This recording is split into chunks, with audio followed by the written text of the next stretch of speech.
ದಿಕ್ಕೆಟ್ಟು ಧೂಳಿಪಟವಾಯಿತು. ಅದರ ಪರಿಣಾಮವಾಗಿ ಸುರಪುರ ಸಂಸ್ಥಾನಕ್ಕೆ ಜಯದ ಮಾಲೆ ದೊರೆಯಿತು.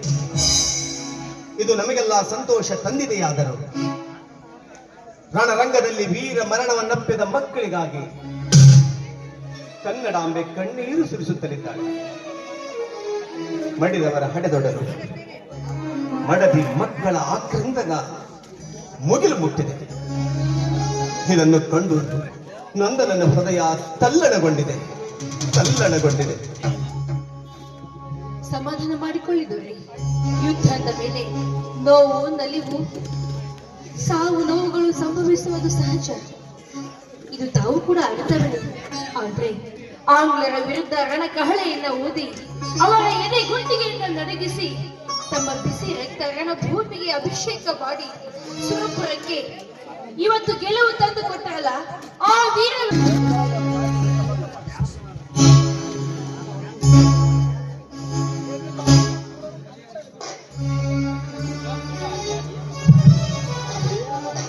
ಹೌದು ರಾಣಿ, ರಣಕಾಳೆ ಶಬ್ದ ಕಿವಿಗೆ ಬಿದ್ದೊಡನೆ ನಮ್ಮ ಸೈನಿಕರು ಪ್ರಾಣದ ಹಂಗು ತೊರೆದು ವೀರಾವೇಶದಿಂದ ಹೋರಾಡಿ ಆಂಗ್ಲರ ಸೈನ್ಯ ಕಕ್ಕ ಬಿಕ್ಕಿ ಮಾಡಿದ ಆ ಪರಿ ವಾಹ್, ಮೆಚ್ಚಲೇಬೇಕು. ನಿಜಕ್ಕೂ ಮೆಚ್ಚಲೇಬೇಕು. ಅವರೆಲ್ಲರಿಗೂ ಸಾವಿರ ಸಾವಿರ ಸಲಾಂ ಸಲ್ಲಿಸಲೇಬೇಕು.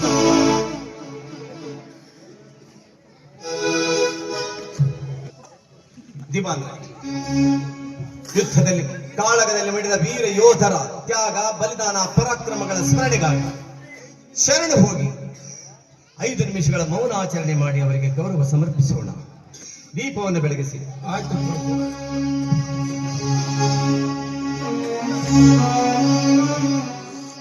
ಆ ವೇಣುಗೋಪಾಲ ಸ್ವಾಮಿ ಮಡಿದವರ ಕುಟುಂಬಕ್ಕೆ ದುಃಖ ಭರಿಸುವ ಶಕ್ತಿಯನ್ನು ನೀಡಲಿ, ಅವರಿಗೆ ಆತ್ಮಸ್ಥೈರ್ಯವನ್ನು ನೀಡಲಿ.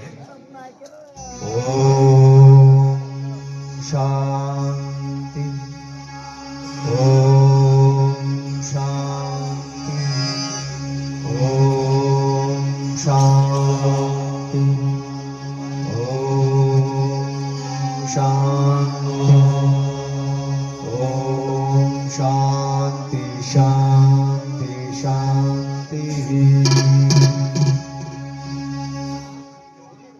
ದಿವಾನ್ರೆ,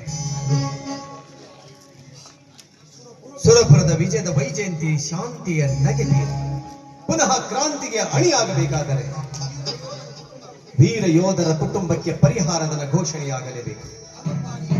ಅದಕ್ಕಾಗಿ ಹಿಂದೆ ಈಗಲೇ ಪ್ರತಿಯೊಬ್ಬ ಯೋಧರ ಕುಟುಂಬಕ್ಕೂ 10,000 ರೂಪಾಯಿ ಧನ ಸಹಾಯ ಘೋಷಣೆ ಮಾಡುತ್ತಲಿದ್ದೇನೆ. ಈ ಕಾರ್ಯವನ್ನು ಹಿಂದೆ ಆರಂಭಿಸಬೇಕು. ಕೇವಲ ಪರಿಹಾರಧನ ಘೋಷಣೆ ಮಾಡಿದರೆ ಸಾಲದ ದೊರೆ. ಸತ್ತವರ ಕುಟುಂಬಕ್ಕೆ ವಿಧವಾ ವೇತನ ಅಂತ ಪ್ರತಿ ತಿಂಗಳು 10 ರೂಪಾಯಿ ಮಂಜೂರು ಮಾಡಬೇಕು. ಮಂಜೂರು ಪತ್ರ ಕೂಡ ಹಿಂದೆ ಪರಿಹಾರಧನದೊಂದಿಗೆ ನೀಡಲೇಬೇಕು. ಹೌದು ರಾಣಿ, ನಿಜ ಮಾತು. ಹಾಗಾದ್ರೆ ಈ ಘನ ಕಾರ್ಯವು ಹಿಂದೆ ಆರಂಭಿಸಬೇಕು. ಆಯ್ತು ಪ್ರಭು, ಈಗಲೇ ಮಾಡಿ. ಆದರೆ ಒಂದು ಮಾತು ಹೇಳಿ. ಅದೇನು ಹೇಳಿ ದಿವಾನ್ರೆ? ನಿನ್ನೆ ನಡೆದ ಯುದ್ಧ ಇನ್ನೂ ಮುಗಿಲಿಲ್ಲ, ಶಾಶ್ವತವಲ್ಲ ಎನ್ನುವುದು ನನಗೆ ಚೆನ್ನಾಗಿ ಗೊತ್ತು. ದಿವಾನ್ರೆ, ನಮ್ಮ ಸುರಪುರ ಸಂಸ್ಥಾನದ ಸೈನಿಕರ ಕತ್ತಿ ಬಿಗಿ ಹಿಡಿತ ಇನ್ನೂ ಸಡಿಲವಾಗಿಲ್ಲ. ಸುರಪುರದ ವೀರ ಕಾಳಿಗೆ ಎರಚಿದ ರಕ್ತ ಇನ್ನೂ ತೊಳೆದಿಲ್ಲ. ಆಂಗ್ಲರ ಸೈನ್ಯದ ಹೆಣದ ನಿಟ್ಟನ್ನು ಒಟ್ಟುವವರ ಮನ ಇನ್ನೂ ತಣಿದಿಲ್ಲ. ಅಥವಾ ಸಂಧಾನವು ಬೇಗನೆ ವಿಚಾರಿಸಿ. ಯುದ್ಧ ಇಲ್ಲವೇ ಸಂಧಾನ.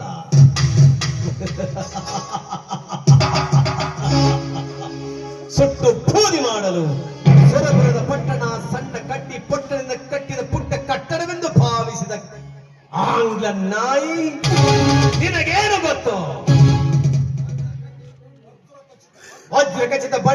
ವಜ್ರ ಖಚಿತ ಗುಂಡು ಬಂಡಿನಿಂದ ಕಟ್ಟಿದ ಇದೊಂದು ಅವೇಧ್ಯ ಕೋಟೆ ಎಂದು. ದಿವಾನ್ರೆ, ಆ ರೆಸಿಡೆಂಟ್ ಬರೆದ ಪತ್ರಕ್ಕೆ ಈಗಲೇ ಪ್ರತ್ಯುತ್ತರವನ್ನು ಬರೆದು ಕಳಿಸಿ. ಈ ಸುರಪುರದ ರಾಜ ವೆಂಕಟಪ್ಪ ನಾಯಕ ಯುದ್ಧಕ್ಕೆ ನಿತ್ಯ ಗಂಡಿನೂ ಸನ್ನದ್ಧನಾಗಿದ್ದಾನೆ ಎಂದು. ಆ ಗಂಡಿನ ಗುಂಡಿಗೆ ಅವರಿಗಿದ್ದರೆ ಈಗಲೇ ರಣರಂಗಕ್ಕೆ ರಕ್ಷಿಸಲಿ ಅಂತ. ಅದು ಹಾಗಲ್ಲ ಪ್ರಭು. ವಿಮಾನರೇ, ಯುದ್ಧಕ್ಕೆ ಅಂಜಿ ಹಲ್ಲು ಗಿಂಜುವವನು ಅರಸನಾಗಲು ಅದು ಹೇಗೆ ಸಾಧ್ಯ?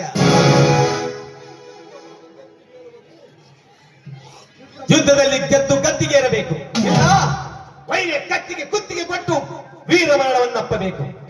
ಇದು ರಾಜ್ಯವನ್ನ ಆಳುವ ರಾಜನ ಕರ್ತವ್ಯ ಮತ್ತು ಆತನ ಧರ್ಮ.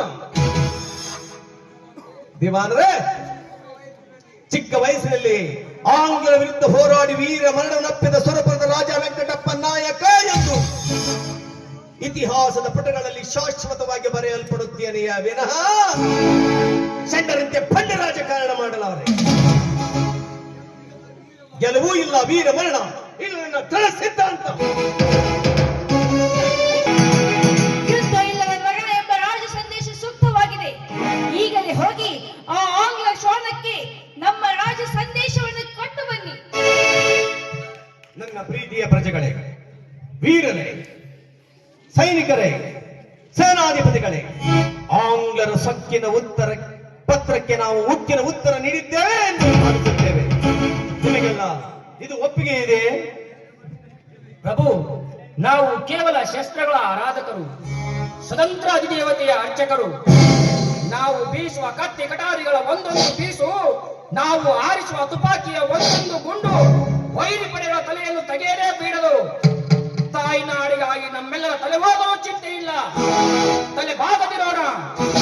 ಗೆದ್ದರೆ ವಿಜಯೋತ್ಸವ, ಸೋತರೆ ವೀರ ಸ್ವರ್ಗ. ಇದು ಸುರಪುರ ಸೈನಿಕರ ಶಪಥ. ಹೌದು, ನಮ್ಮದು ಶೂರರ ನಾಡು, ವೀರರ ನಾಡು. ಟಿಪ್ಪು ಸುಲ್ತಾನ, ಸಂಗೊಳ್ಳಿ ರಾಯಣ್ಣ, ಸಿಂಧೂರ ಲಕ್ಷ್ಮಣ, ಕಿತ್ತೂರ ಚೆನ್ನಮ್ಮ, ಬೆಳವಡಿ ಮಲ್ಲಮ್ಮ ಹುಟ್ಟಿ ಮೆಟ್ಟಿ ಬೆಳೆದ ನಾಡು. ಇಂಥ ನಾಡಿನಲ್ಲಿ ಹುಟ್ಟಿದ ನಾಮಗಳು ಎಲ್ಲರೂ ಬಂದ ಆ ಫಿರಂಗಿಗಳಿಗೆ ಅಂಜಿ ಕಪ್ಪು ಕಾಣಿಕೆಗಳನ್ನಿತ್ತು ಮುತ್ತಿನ ಸಿಂಹಾಸನದಲ್ಲಿ ಕೂರಲು ಬಿಟ್ಟು ಕೊಡಬೇಕೆ? ಸಾಧ್ಯವಿಲ್ಲ, ಅದೆಂದಿಗೂ ಸಾಧ್ಯವಿಲ್ಲ.